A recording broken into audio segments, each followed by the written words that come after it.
You feel me? You feel me? You feel me? You feel me? Yo, yo, yo. Let us react more. Dreeblebus Cave. Idiots. Hold on. Let's react to idiots in their natural habitats. You feel me? Of course, I have an ad. Even when I installed an ad blocker, I still get ads. And I'm too broke, and I'm never buying YouTube Premium. Dreeblebus Cave Incident. On Saturday evening, October 1st, 1983, 6 experienced cave explorers entered Right. Dreeblebus Cave near Kutztown, Pennsylvania. These were seasoned spelunkers who knew the underground Why do they keep doing this? Who's allowing these people to go into these caves? world intimately. For hours, they navigated underground passages, making their way deeper into the earth. Around 2 a.m., the group decided to head back to the 2 a.m. surface. You know, bad things always happens at 3 a.m. Robert E. Scott, 36 years old, was bringing up the rear of the group. Scott found himself about 75 feet from the cave entrance in a vertical crevice. The passage was a narrow slot stretching 80 feet. Oh, that's a simple jump. You know what I'm saying? Just don't slip and fall and get a concussion and fall down and get stuck like that one piece, that pencil that be in your pockets and that slide down between, like, you know what I'm saying, like your seat and like the dashboard. No, not the dashboard. The hand seat or whatever. You know, when your phone slips out your pocket. That'd be And horrible. generally 12 inches wide, but the crevice narrowed to only 7 to 8 inches in its middle section. As That's Scott an easy maneuvered through jump, this bruh. tight section, his hand slipped on wet rock. Without warning, his body dropped down into the narrowest part of the crevice. Scott found himself wedged tightly on his left side between rock walls. Every surface was rounded and slick with mud, with nothing to grab onto. Scott's companions quickly discovered his predicament when they lost contact with him. No matter what they tried, they couldn't get Scott free from the crevice. So it's always Scott. Of course it's Scott. It would make so much sense, man. Like, of course you just had to slip. Everybody else is able to do it but him. 8 grueling hours of failed attempts, they left to get outside. 8 hours? Gang, after the first hour, I would have just called the police, bro. After like first 5 minutes, I would have called the police. At 9:30 a.m. per Sunday morning, volunteers from 4 fire departments arrived. The complexity became apparent as Scott was wedged deep underground. Authorities contacted the National Cave Rescue Commission for specialized help. By This is a National Cave Rescue Commission? Sunday afternoon, 14 highly trained cave rescue specialists flew in from Pittsburgh. When the team first contacted Scott, he was in good spirits and alert. But as Sunday wore on, Scott's demeanor began to change dramatically. The psychological pressure of being trapped began taking its toll. Scott became increasingly irrational and abusive. Bro, I would have been like some locked in, bro. I would have been like some. Well, you know what I'm saying? Like, I guess it's just, you know what I'm saying, me and my thoughts all by myself. Yeah, man, it's kind of boring. Abusive toward his rescuers. The rescue team learned that Scott was epileptic, adding medical complexity. Twice during the rescue, he was given medication to prevent seizures. Rescuers strung a high line above Scott and placed slings around his body. Bro, just pull him up, bro. Just rip him up. If he gets his bones and skin ripped off, he just got to deal with it. Every time they made progress, Scott would begin thrashing wildly.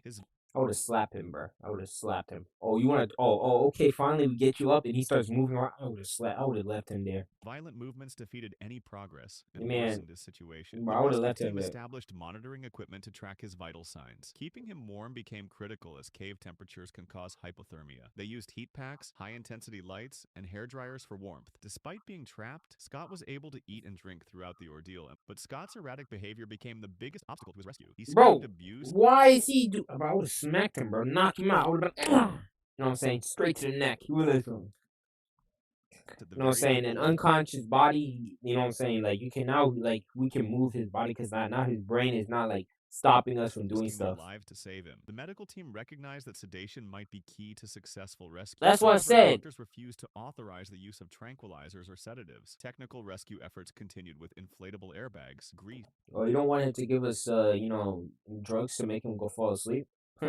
Us. I have better ways. And plastic knocked him out. The crevice seemed designed to prevent exactly what they were trying to accomplish. As Monday morning approached, Scott had been trapped for over 24 hours. Bro, Around 7 a.m. Monday, as Scott delivered another tantrum, disaster struck. Let me guess. His vital signs suddenly ceased and the monitoring equipment went flat. Scott lost consciousness after his body succumbed to incredible stress. The rescue team immediately began emergency medical procedures. After 29 hours underground, Robert Scott's body had reached its limits. With Scott unconscious, they used painful extraction methods to drag him upward. At 12:20 12:25 p.m. Monday, Scott was finally freed after over 30 hours trapped, but shortly That boy is not waking up, man. Rest in peace, Scott. after extraction, Robert E. Scott was pronounced dead. Toluca Bruh. Cave Incident. On June 29th, If only he wasn't 2005, a students dickhead and actually listened and stopped jumping up and everywhere. and instructors gathered at Toluca Cave in Alabama for a training exercise. They were part of the National Cave Rescue Commission's summer seminar. Their mission was to practice rescuing an injured person from a 35-foot vertical drop. When the practice becomes the actual real game. It's all fun and games. The group descended into Toluca Cave through the main entrance. After 20 minutes through twisting passages, they reached a larger chamber. Finally, they reached the skylight room with a vertical pit. This would be their training ground to practice hauling an injured person up. Tim Lawn, 41 Let years me guess. They messed up the, you know what I'm saying, the route. Like they went down the wrong route, you know what I'm saying? And instead of it being a practice, somebody jumps down and actually gets stuck because they messed up old, everything. volunteered to serve as the pretend patient. His background in rope systems made him perfect for the role. The next hour was spent carefully preparing the rope system. Students assembled complex rigging using climbing ropes under instructor supervision. They installed anchors in solid rock and tested every connection. 2 students were designated as edge attendants to guide the rope. Every piece of equipment was inspected twice for safety. Lon put on his harness, connected his device, and clipped into the So they did all this and bro still somehow get stuck. Oh, student line. company. Lon began his descent over the lip of the pit as planned. The lowering operation proceeded with textbook precision. Every few feet, Lon called out his status to those above. The team reconfigured their rope system to haul Lon back up. The hauling command echoed and the team began pulling together. One edge attendant called out that Lon was 15 feet up from the bottom. Everything was proceeding exactly according to plan. Then disaster struck without any warning. A sharp crack echoed through the chamber like a gunshot. Several chunks of limestone broke. Who this boy is fried. Today he will experience true pain. Ha, this boy is finished, man. Free from the lip Finish! above. The rocks began their deadly plunge with Lon Fatality! suspended below. Lon raised his left arm to protect his head instinctively. The first limestone chunk struck his forearm with sickening impact. The force spun him like a pendulum in the narrow pit. A second bigger rock struck him squarely in the lower back. The force drove the air from his lungs audibly. The chamber erupted into panic as training became real rescue. The team immediately reversed the rope system to lower Lon down. They could hear Lon groaning in pain from the impacts below. A weak response confirmed he was conscious, Call the police. but badly hurt. When Lon reached the bottom, Let me guess, one final rock came down and finished him. Fatality! Rest in peace, Londo. instructors prepared for medical assessment. The assessment revealed severe bruising to his arm and lower back trauma. They decided to evacuate Lon through a horizontal entrance 300 yards away. This avoided the dangerous vertical pit with loose rock threatening above. After 45 minutes, they emerged to waiting paramedics outside. An ambulance transported Lon to the nearest emergency hospital. Oh, he's still alive? Oh, I thought he was gonna die. Ah, that's good though. You know what I'm saying? He didn't die? Ooh, my boy Lon is alive. Today he has been saved by the Lord and Savior, Jesus Christ.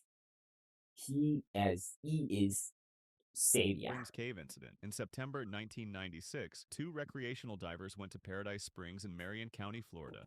I never understood the joy of swimming to tight spaces. Like you're making it way harder than it has to be. Like not only is cave diving itself hard, now you add water, which makes it like 10 times more difficult. Because now if you like mess up, now you have a time limit. Why is you giving yourself a time limit? These weren't professional cave divers, but open And water it divers with also, only basic. and you guys are also not professionals. You're some idiots. And also, cave diving is like underwater cave diving is like one of the worst uh ones to get rescued from. I really don't know anybody that has been rescued from an underwater cave incident and he was like in good Basic danger. scuba certification. Open water divers are trained for oceans or lakes where you can swim directly to the surface. Cave diving is completely different and requires specialized training and equipment. The 2 divers made their first critical error before entering the water. So they're just dum dums. They decided to explore the underwater cave without a guideline. In cave Wow. diving, a guideline is a rope that leads back to the entrance. Without a guideline, you can become lost in an underwater maze with no way out. But Just these 2 remember where you divers went. didn't understand Just remember where you went.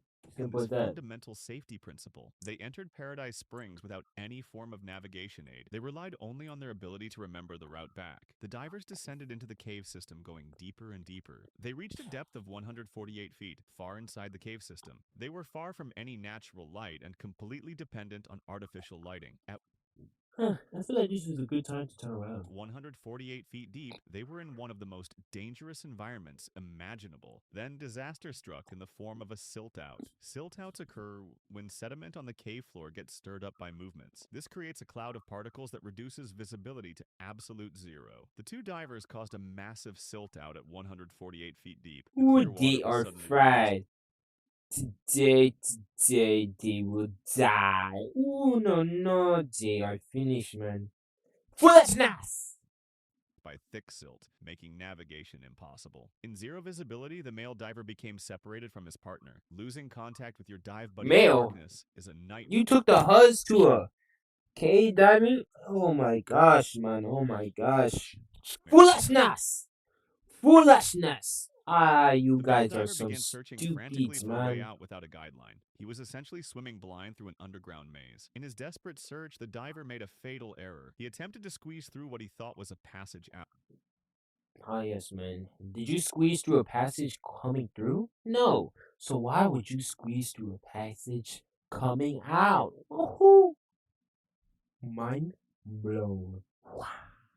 Instead, he wedged himself into a small crack in the And he cave got wall. stuck! Once stuck in this tight space, he couldn't move forward or backward. He was 148 feet underwater in It's complete just darkness, guy trapped in a is rock crevice. stupid, man. Meanwhile, his diving partner saw him disappear into the silt cloud. She witnessed what appeared to be a cave collapse. She believed her partner was crushed and made the decision to surface for help. When emergency responders arrived about an hour later, they organized a cave rescue. Professional cave diving rescue teams entered following proper protocols. They laid guidelines behind them and worked to locate the missing diver. The rescue team found the trapped diver wedged in a small crevice. However, their I generally don't know how the bird's gonna get out of this. initial attempts to extract him were unsuccessful. They called in the Hey, once the couple first 10 attempts works and it's unsuccessful and they have to call a backup, you are fried. You are finished. specialized NSS cave diving section recovery team. When this elite team investigated, they discovered what had actually happened. The cave had not collapsed as the female diver believed. The trapped diver, probably running low on air, convinced himself he couldn't get free. In absolute panic, he released his diving harness and backed out of the crevice. He then began a free ascent, swimming toward the surface holding his breath. A free ascent from 148 feet without This guy is crazy, man. Crazy. equipment is extremely dangerous. The Let me guess, he drowned. irony is that by releasing his harness, he had actually freed himself. If he had remained calm and waited, rescue teams might have extracted him. But panic drove him to make decisions that turned survival into death. King and Queen Blair Or he could just never went cave diving. Oh, William, you are a genius! cave incident. On New Year's Eve in the year 2000, a man and woman arrived at King Blair and Queen Blair caves in Indiana. It was almost midnight, and they had been drinking a lot of alcohol. But why is it always the most stupidest drugaholic bastards, man? Their speech was slurred. Noise pollution, man. They pollute the earth. I swear. If it was up to me, man, up to me, wipe out all the idiots in the world. Final destination, no, final impact. Wipe out all the idiots. If it was up to me, I would just wipe them all off the face of the earth. And they could barely walk. Because all they do is waste our time and cause unnecessary stuff. Straight. A local resident saw them and warned them not to go into the cave while drunk. The resident knew the caves were dangerous and the couple was too drunk to be safe. But the intoxicated couple ignored the warnings and decided to explore anyway. Today they will die. Luckily, they met another group of experienced cave explorers at Queen Blair Cave. The experienced group felt sorry for them and let them join their expedition.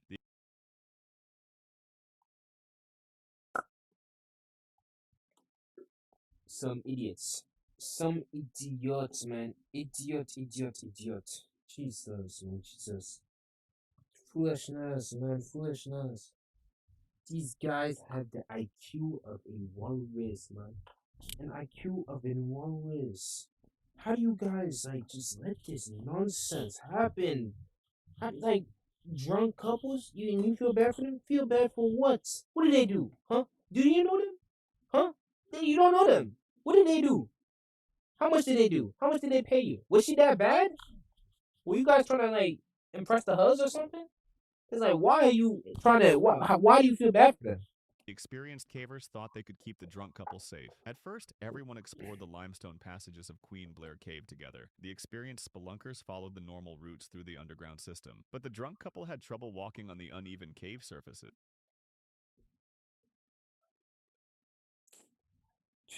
They couldn't Jesus. understand directions or remember where they had been. Alcohol made it very hard for them to think clearly or navigate. Cave systems have many branching passages that look similar and can confuse people. Even sober, experienced explorers can get lost in the maze-like tunnels. For the drunk couple, remembering the route was almost impossible. As the group went deeper into the cave, the experienced cavers decided to leave.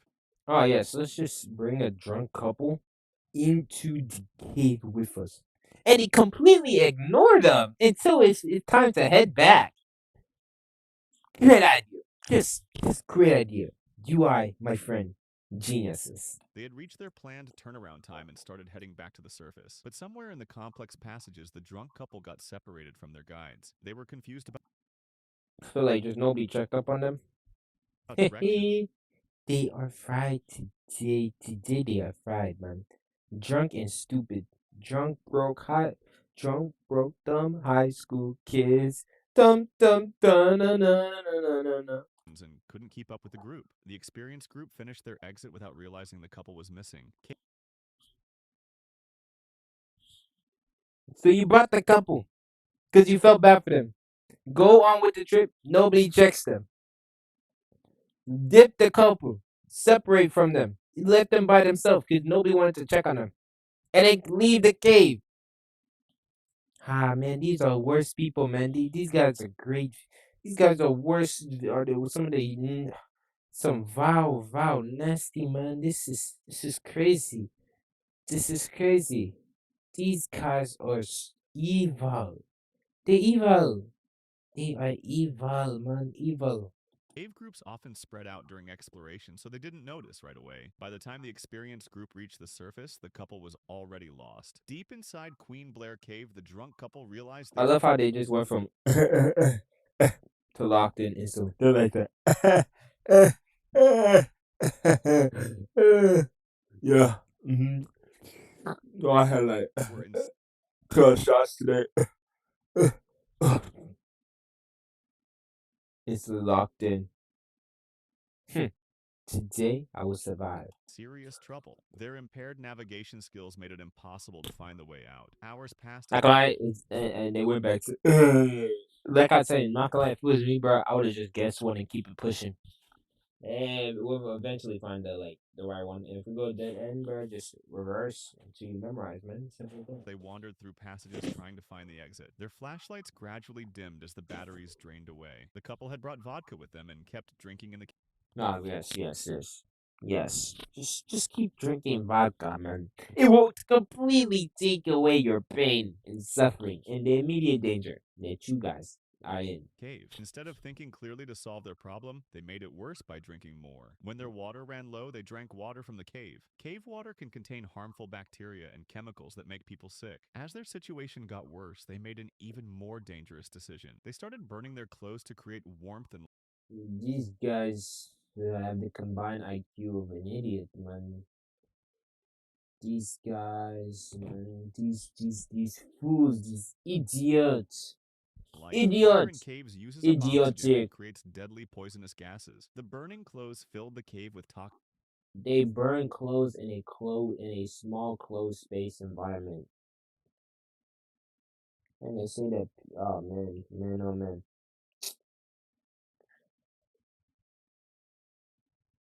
Idiots. smoke that could kill them. The smoke made it hard to see and breathe in the cave passages. Back at the surface, local residents became worried when they saw the couple's truck. It was noon on New Year's Day, and the truck had been there for 12 hours. Cave rescue teams quickly assembled to search Queen Blair Cave for the missing couple. The specialized rescue team spread out through the maze-like tunnels. One rescue team heard muffled voices and coughing sounds from a passage below. They could smell burning clothing, which told them someone was down there. The rescuers called out and heard weak responses from the drunk couple. When they found the couple, they were severely dehydrated and almost out of vodka. Their lighting systems were nearly dead, and they were surrounded by toxic smoke. The couple had nearly killed Oh, they made it out? themselves by burning clothes in the confined space. It's more than an SUV. It's your Chevy Equinox with advanced safety They features. made it out? Another morning walk. With our mom's osteoporosis, I thought our days would be different. No. The rescue team brought them safely to the surface. Duffield Cave Incident. On August 15th, 2015, teenagers from Camp Wilderness went to explore Duffield Cave. Emma Jeffrey was 7.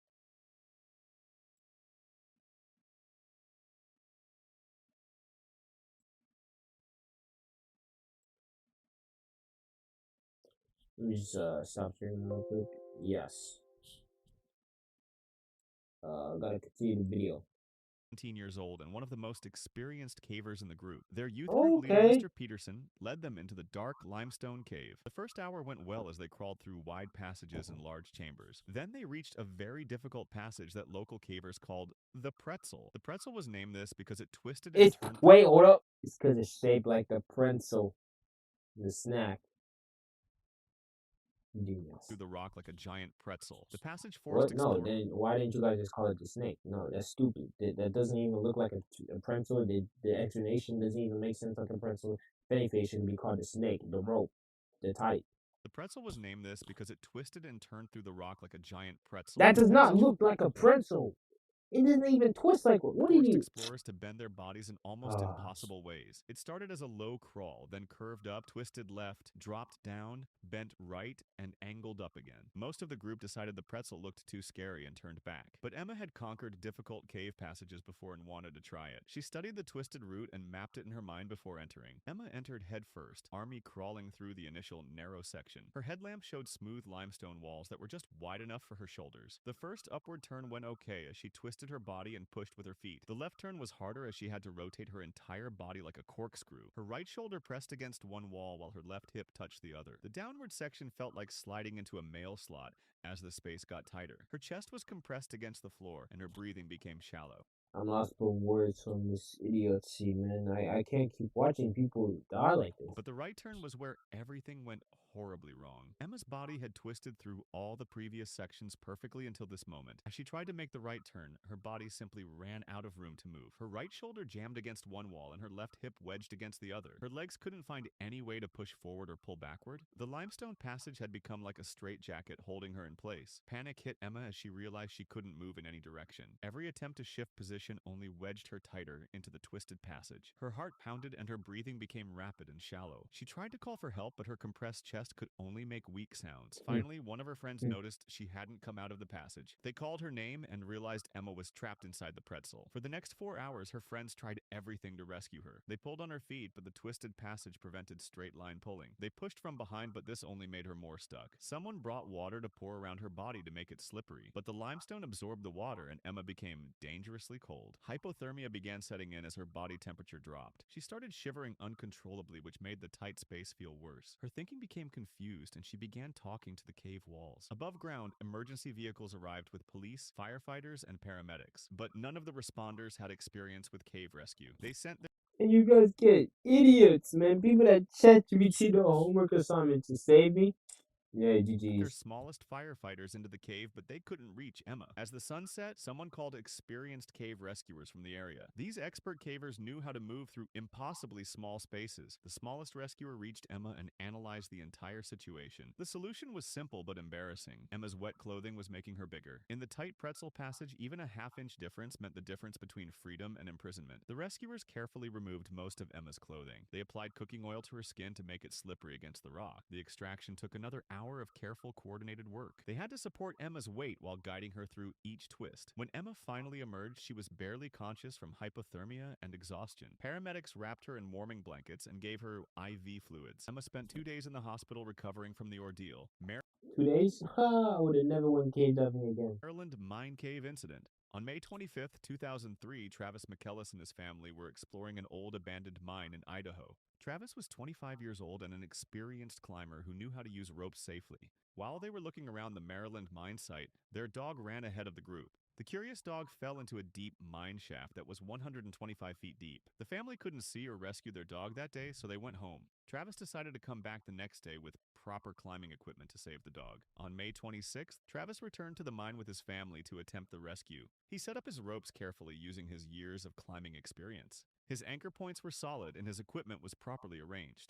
Travis's family stayed at the surface to talk to him during his descent. The mine shaft was 125 feet deep, so they would lose sight of him quickly. Voice communication was their only way to stay in contact with Travis. Travis started rappelling down the shaft walls in a controlled descent. Everything seemed to be going according to plan at first, but abandoned mine shafts can have invisible deadly dangers. Over many years, dangerous gases had settled in the bottom of the shaft. These heavy gases had pushed out all the oxygen that people need to breathe. The deeper Travis went down, the more dangerous the air became. Halfway down the shaft, Travis started feeling that something was wrong. His breathing became difficult and his head felt light and dizzy. "The air is getting thin," Travis called up to his family with concern in his voice. As he continued going down, the lack of oxygen began affecting his brain. Oxygen starvation makes people lose consciousness before they realize the danger. Travis's experienced climbing mind started shutting down from lack of oxygen. At the bottom of the shaft, Travis found a sloping passage leading away. He crawled into the narrow passage on his knees looking for his dog, but his brain wasn't working properly because of the bad air. He didn't realize he was walking into a deadly trap. The sloping passage had even less oxygen than the main shaft.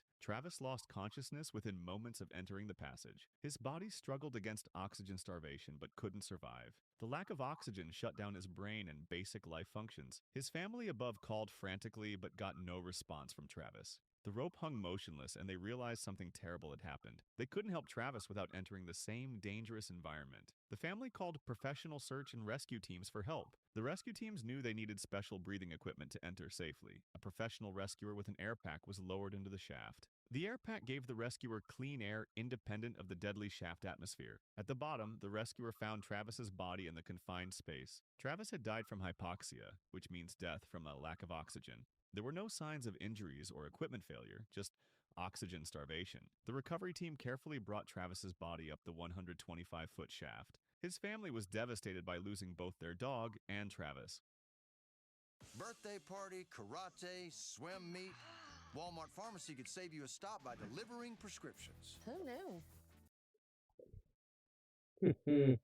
Them boys are idiots. Northfield Cave Incident. On the night of November 1st, 1986, 5 college students decided to dig into Let me a stop the sealed cave video. near their campus. The caves near Northfield, Minnesota, were part of limestone cave systems in the upper Midwest. St. Olaf College sits in Northfield, where caves had become a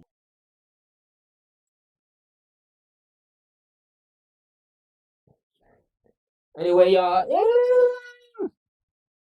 Oh shoot, you can do that. Anyway, like, subscribe, and follow for more. You feel me?